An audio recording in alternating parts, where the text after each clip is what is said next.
Olá, pessoal. Boa tarde. Eu quero agradecer ao meu amigo Davi Fernandes por estar aqui na casa dele, né? Eu estou me sentindo já em casa, viu? A próxima vez eu já vou dormir na sala já. Eu quero agradecer ao Mário. Mário, obrigado por ter convidado. E quero agradecer vocês, porque vocês estão vindo aqui para me escutar o David e o Davi Fernandes, mas principalmente vocês por terem vindo. Muito obrigado. Palmas para vocês agora.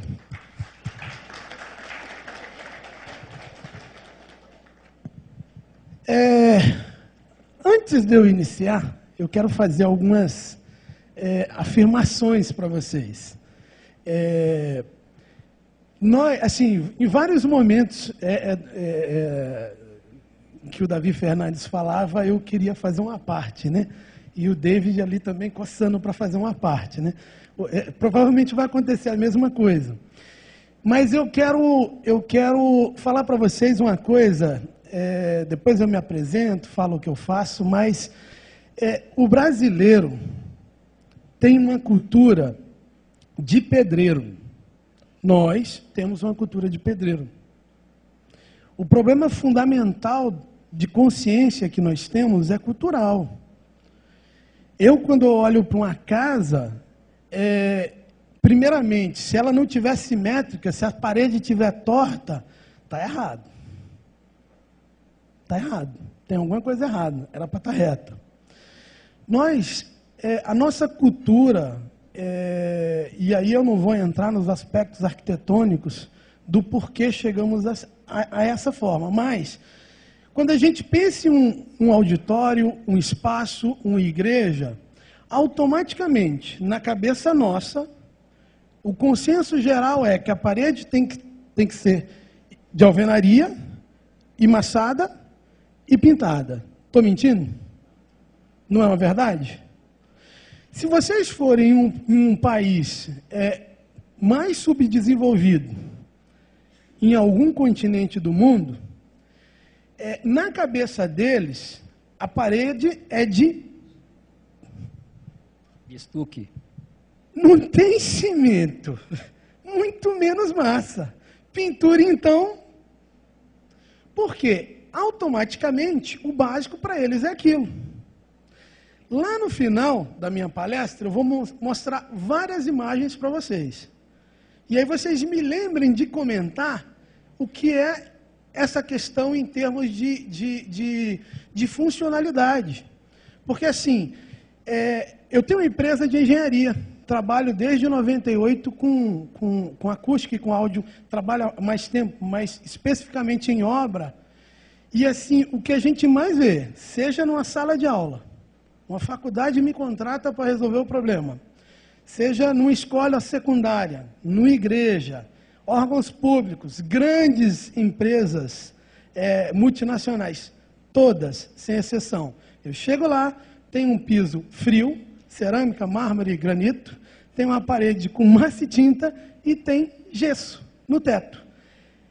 Esse é o produto cultural nosso. Está errado? Não, não está errado. O que nós precisamos nos conscientizar é sobre a questão funcional. O Davi mostrou aqui uma foto de uma igreja que colocaram-se até 2 metros de altura cerâmica. O que leva uma pessoa a pensar nisso? Simples. Não sujar a parede. Funcionalidade, gente. Olha, eu estou fazendo uma igreja em Brasília, numa área nobre de Brasília, e o pastor foi o seguinte, ele conseguiu financiamento e fez assim, contratou arquiteta, recebeu o projeto, aí contratou a nossa empresa para fazer acústica, sonorização, iluminação. Quando eu devolvi o projeto com as observações, ele demite a arquiteta. Você tem algum arquiteto para que eu... Sério? E ele é prático. Porque ele tem uma máxima, que eu não vou entrar no mérito se está certo ou está errado. Mas a máxima é o seguinte, se o pastor é tecnológico, tecnologia na igreja. É fundamental, é fundamental. Ok?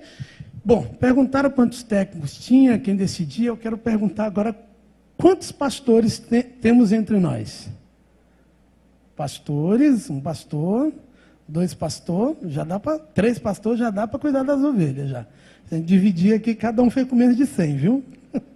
Não tá bom. Vamos lá. Oi?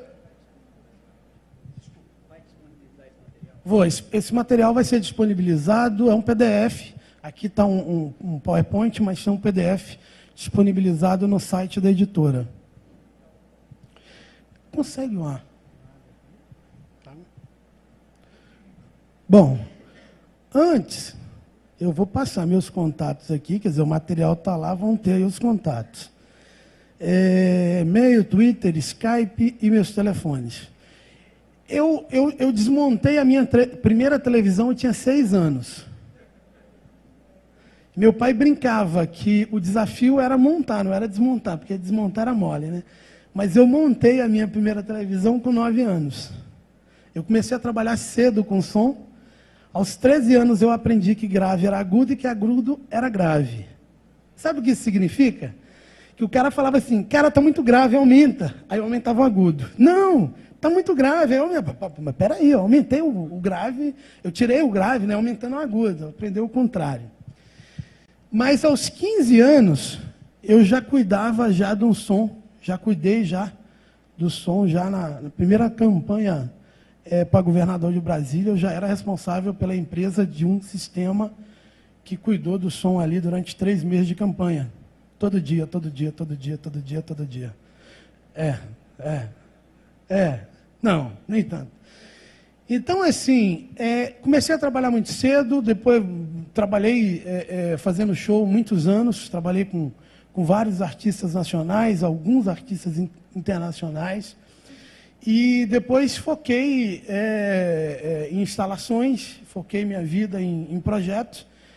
Você cansa, o show business é deslumbrante até você chegar em casa e descobrir que você não tem vida, você só vive para aquilo. E aí, uma hora eu parei e fui cuidar da minha vida. Então, parei de viajar, a empresa passou, eu já tinha empresa, mas eu foquei a empresa em projetos mesmo, me especializei e vivo disso até hoje, para a honra e glória de Deus.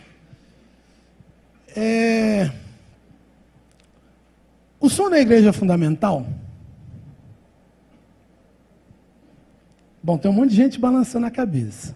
Como a gente tem só 3 pastores, com certeza eles pensam isso, senão eles não estariam aqui. Tem um monte de gente assim. O som é fundamental na sua igreja? Eu peguei um pedaço da apresentação do meu amigo David, com a autorização dele, porque eu ia falar sobre isso. De sorte que a fé é pelo ouvir, e ouvir pela palavra de Deus. Romanos 10, 17, da edição revisada, esse texto. Aí tem gente que fala assim, eu tenho um pastor muito amigo, que a primeira vez que eu fui na igreja dele, o ministério de louvor de um lado, ele do outro.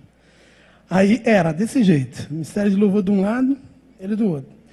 Literalmente. Aí os irmãos, a igreja é uma igreja no Gama, em Brasília, e tem 7 segundos de reverberação. Você fala assim, oi. O oi fica 7 segundos.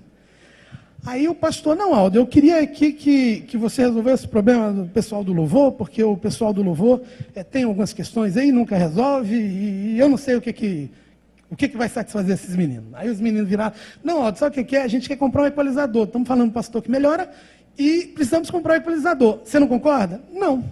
Como que não? Não concordo. O equalizador não vai resolver o problema. Com 7 segundos de reverberação, não tem equalizador que resolva. Não tem equalizador que resolva. Ah, vai amenizar. Olha, eu sou um cara curto, não sou exatamente grosso, mas sou direto. Resolver problema é resolver problema. Você quer falar de paliativa, aí a gente fala com vontade. Aí assim,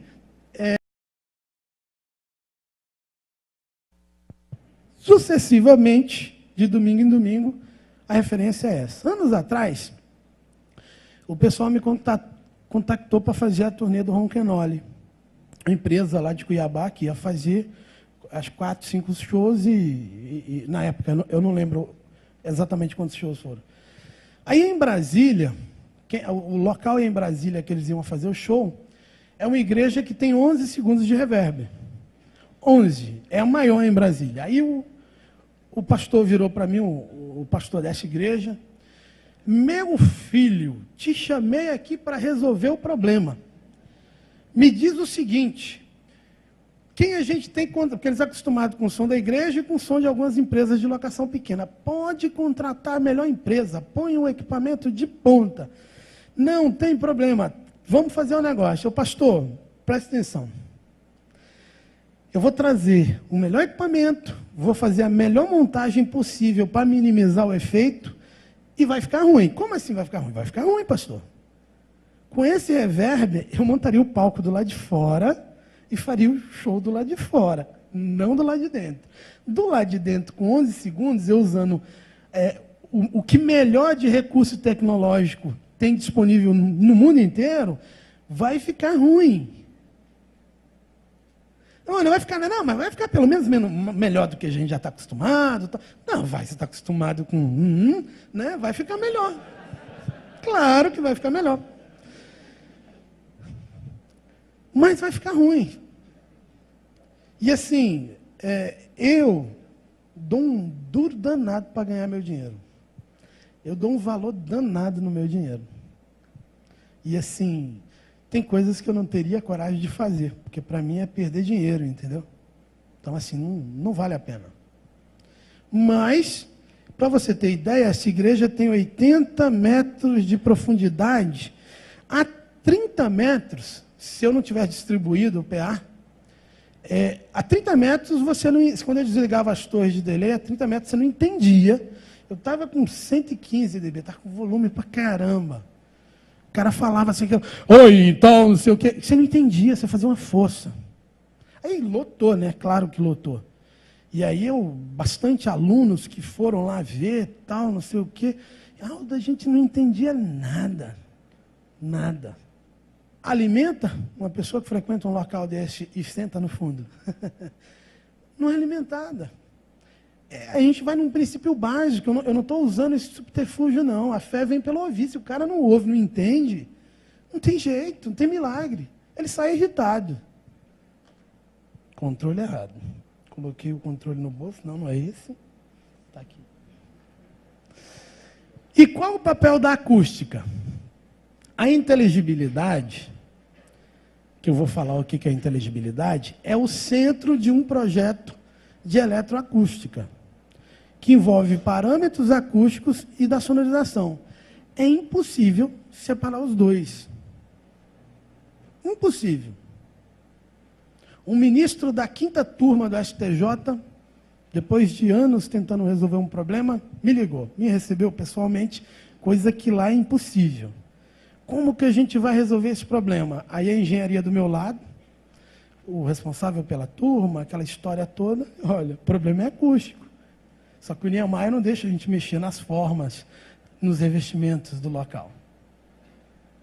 Aí tinha uma empreiteira que estava cuidando disso lá. Não, que a gente faz isso, que põe aqui, não sei o que, faz, acontece. O retorno, para você ter ideia, o ministro fica sentado na mesa, tem 2 metros até o piso onde fica a mesa da taquígrafa.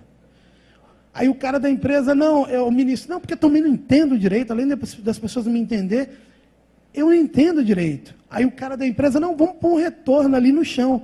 Aí eu olhei assim, eu falei, eu vou queimar meu filme com esse pessoal todo. Virei para o cara, não me leva a mal não, mas você quer pôr um retorno a 2 metros do ministro, no chão, na frente, com a mesa na frente dele, e você acha que ele vai se escutar? Vai, eu garanto. Então tá bom. Faz a coisa. Isso foi há 3 anos, mais ou menos. A gente está fazendo o projeto deles hoje. Porque problema acústico não se resolve com sonorização. A inteligibilidade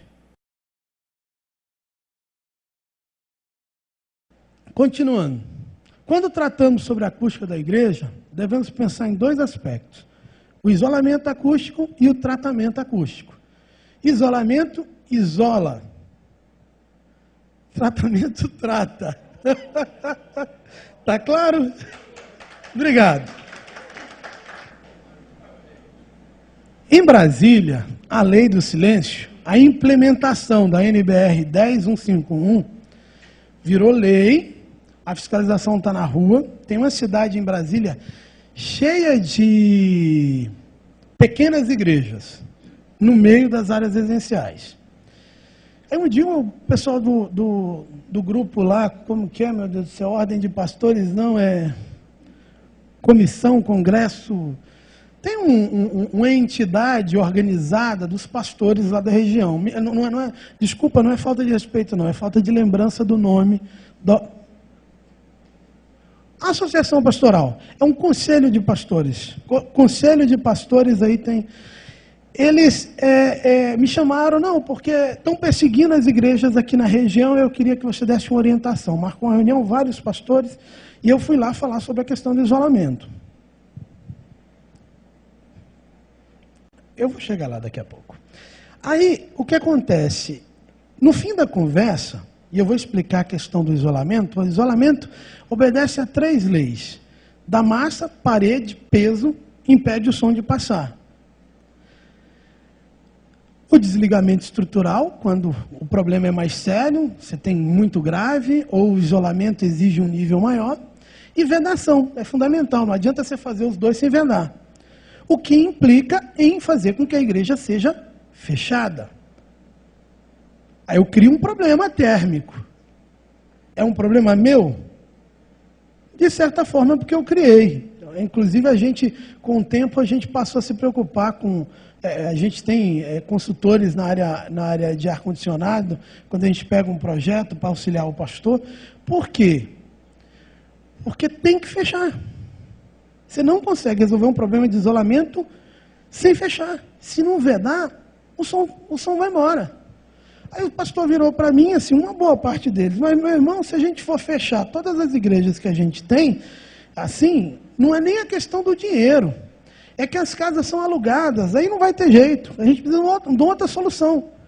Ô, pastor, olha, Deus me deu, e eu me sinto agraciado desde cedo pela capacidade que Deus me deu, conhecimento que Ele me deu.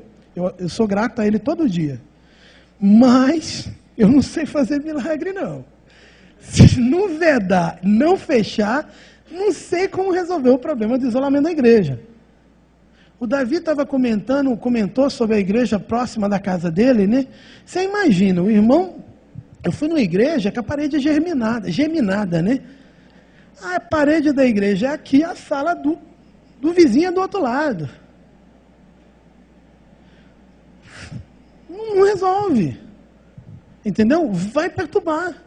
E aí vem aquela questão, aquela questão, olha, você precisa ter consciência, para tratar o isolamento acústico, você vai ter que gastar e mudar um pouco o entendimento cultural da coisa. Porque se está perturbando, você tem que resolver. Eu penso, aí é opinião minha. Se a igreja não consegue ser bênção na comunidade dela, também devemos considerar o seguinte, quando a gente está tratando de um projeto: arquitetura estética, conforto térmico e as funcionalidades do espaço. Bom, a gente não está falando que a igreja tem que pensar só na acústica. Tem que pensar na iluminação, tem que pensar na vida útil. O irmão usou cerâmica porque não queria pintar mais o negócio, entendeu? Então, quando você for pensar em aspectos acústicos, é possível você pensar com soluções com 10 anos, 15 anos, 20 anos de vida útil. Eu acho inconcebível uma igreja gastar dinheiro, assim, levou anos para convencer os irmãos para investir em acústica. Aí foi lá e gastou em soluções que têm 5 anos de vida útil. Vai levar mais 3 para pagar, 5 para... Esses dias eu fui em São Paulo para fazer consultoria para uma igreja grande, e a igreja do Nordeste. Ela foi lá para ver um monte de coisa e eles me chamaram lá para conversar. E aí o pastor virou: Vedação, aí uma máxima, 3% de abertura, 30% do som vazando, fechou tudo, parede dupla, lindo, maravilhoso, chegou na porta, deixou uma brecha, por aquela brecha, pimba, passa o som por lá. Acústica é matéria de arquitetura. Os mínimos detalhes fazem a diferença. E o desligamento estrutural, para alcançar determinados níveis de isolamento, eu vou mostrar aqui umas fotos. Isso daqui são 2 lajes. Tem um estúdio de um amigo em Brasília, que ele tem um prédio, é um prédio de mais ou menos uns 30 metros na linear, com 3 andares, ele montou o estúdio no subsolo. Contratou uma empresa para fazer isolamento acústico, a empresa foi e fez 2 lajes. E caibro no meio das lajes. Aí, Aldo, vem aqui. Aí eu fui lá. O cara está escutando. Entrar dentro da sala de gravação. Tac, tac, tac, tac. Rapaz, não sei de onde que vem isso. Eu falei, vamos lá fora. Lá fora, do outro lado, tinha uma obra, dentro do mesmo prédio, que o cara estava martelando. Vinha pela estrutura. Então, assim, tem situações, claro que estou falando do estúdio, mas dentro da igreja também, em determinados casos, em Brasília eu peguei uma igreja que ela tinha 3 prédios residenciais nessa parede, a igreja, 1 metro, muro, 3 metros os prédios residenciais. Aqui mais 2 prédios.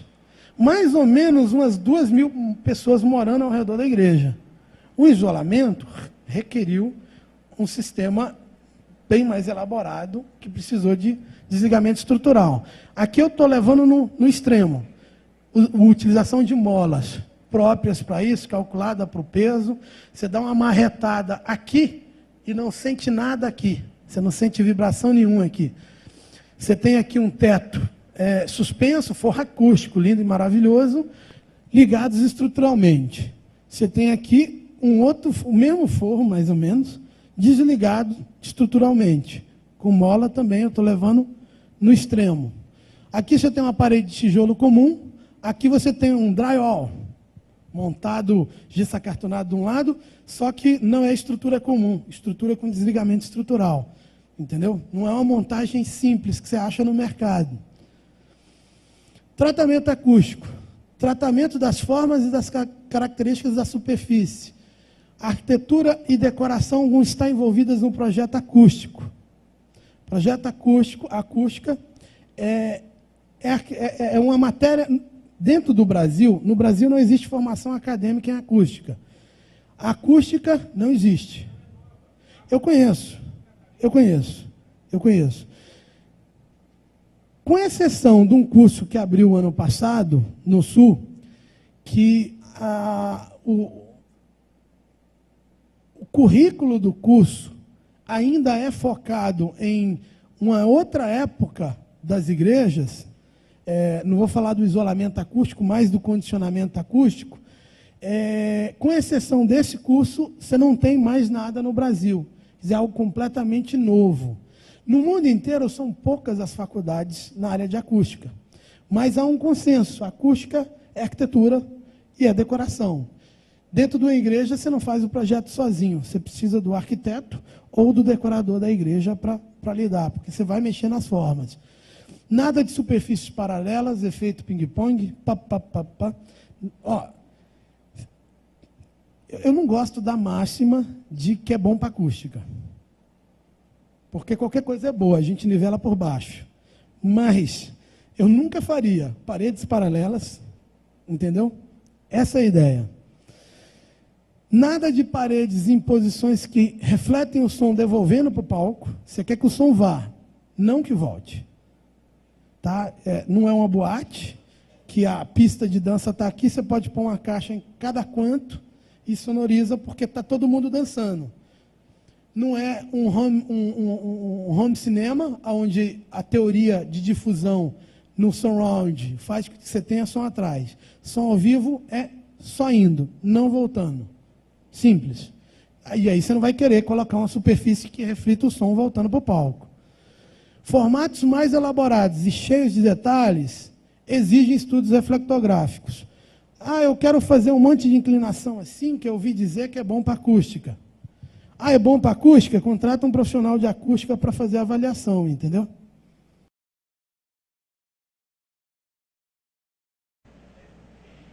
outra igreja. Isso é um teatro, é um baita line, ó, madeira, ó, absorvedores laterais, ó, superfícies onduladas, não são superfícies regulares. Isso daqui é um difusor feito de pedra de granito ou de mármore. Olha as formas. Esse explorou os difusores para iluminar atrás.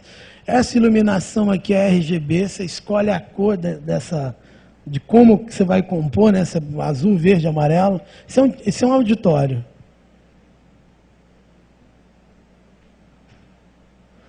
Olha o teto, difusores, aquela. Bom, fiz vocês vão ter isso aí no PDF de vocês, que está disponível lá no site da editora. Eu quis ajuntar esse material, porque assim, se você entrar na internet, aleatoriamente, e quiser fazer uma pesquisa básica, dificilmente você vai achar igrejas com as formas que a gente vê no Brasil. Quando eu quis dizer que temos a cultura de pedreiro, a primeira vez que eu ouvi essa frase, ela foi forte nos meus ouvidos. Só que com o tempo você passa a entender que é verdade. Não é desmerecendo o pedreiro de forma nenhuma. Esse povo rala que é um absurdo. Mas eles são práticos para resolver. Nós aprendemos as coisas assim. Mas quando a gente está lidando com um local como uma igreja que tem um objetivo, a gente precisa pensar nas soluções que envolvem acústica e sonorização com foco no resultado. Ok, pessoal? Então, meus contatos aí. Eu acho que no final a gente vai ter uma sessão de perguntas, né? Ok? Obrigado.